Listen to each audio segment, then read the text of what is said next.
Okay, hi. So, before I start my little talk with you guys today, I want to ask you a little question. How many times do you smile every day? Once? Twice? Twice, everyone? More? More than twice? Oh yeah, we smile every day. We smile when our dog licks us in the face. We smile when we receive a surprise birthday present.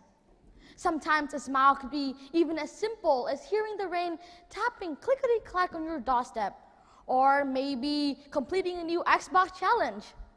A lot of sorts of emotions could generate a smile. But what is a smile? Why should we smile more? And how do we smile? Today, I'm going to answer these questions. So, the science behind a smile. First of all, I'd like to talk about its definition. Anyone of you know what a smile is? What a definition of a smile is? A smile is the peak of emotions.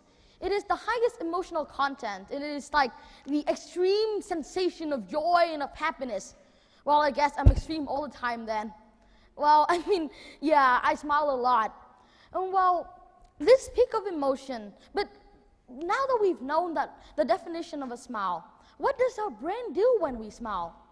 First of all, let's take an example. For example, you've met a friend on the street that you haven't met for such a long time, and you're like, hey, oh my gosh, it's such a long time since I've met you, I miss you so much. And that time, the neuronal signals are going to travel to the sensory cortex of your brain. From there, it's going to be carried down to your brainstem, which is the oldest part of your brain.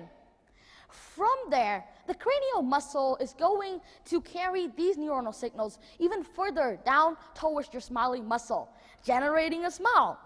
Sounds simple enough, right? Well, as simple as it may sound, a smile is a very instantaneous process. After the contraction of our mouth muscle, it's going to send a feedback loop back to our brain, signaling that we are feeling good, enhancing our sensation of joy. According to some recent researches, a smile, especially the smile of a baby, could be as worthy as 2,000 pounds of chocolate or $16,000. That's a lot of money in chocolate, right? So any one of you here is a chocolate lover? Oh yes. I myself, I'm a huge chocolate lover too.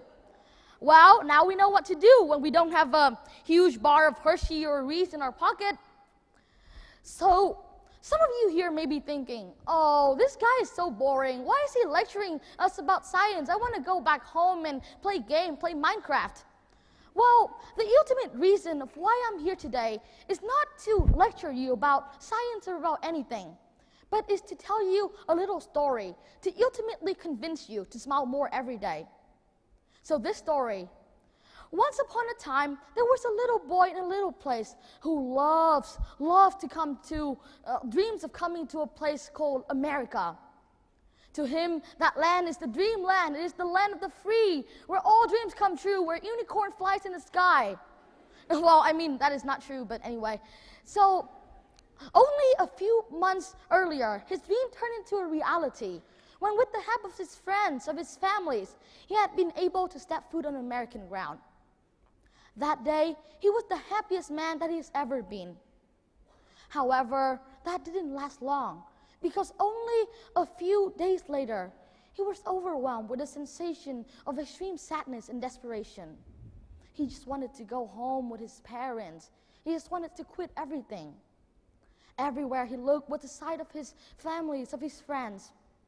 It was on a Saturday morning that it was a 13-year-old boy sitting next to the window, gazing out to the direction of home, thinking of what he'll be doing when he was at home, tears on his face, when he suddenly spotted a little thriving tree sprout.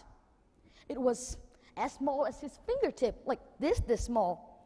But however, it thrived and it grew even way better than all the trees around it. It had kind of a life to it.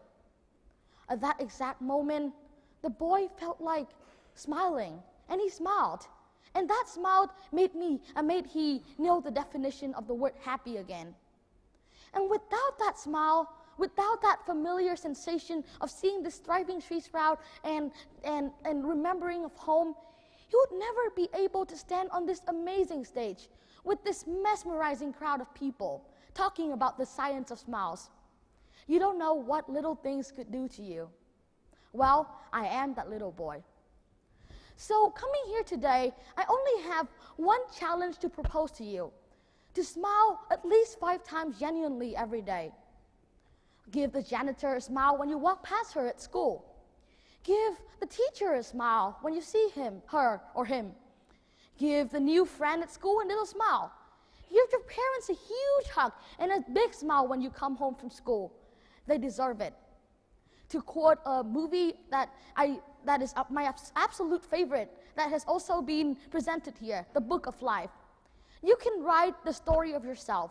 So why not start writing that story by a smile? Thank you so much for listening, and happy Halloween!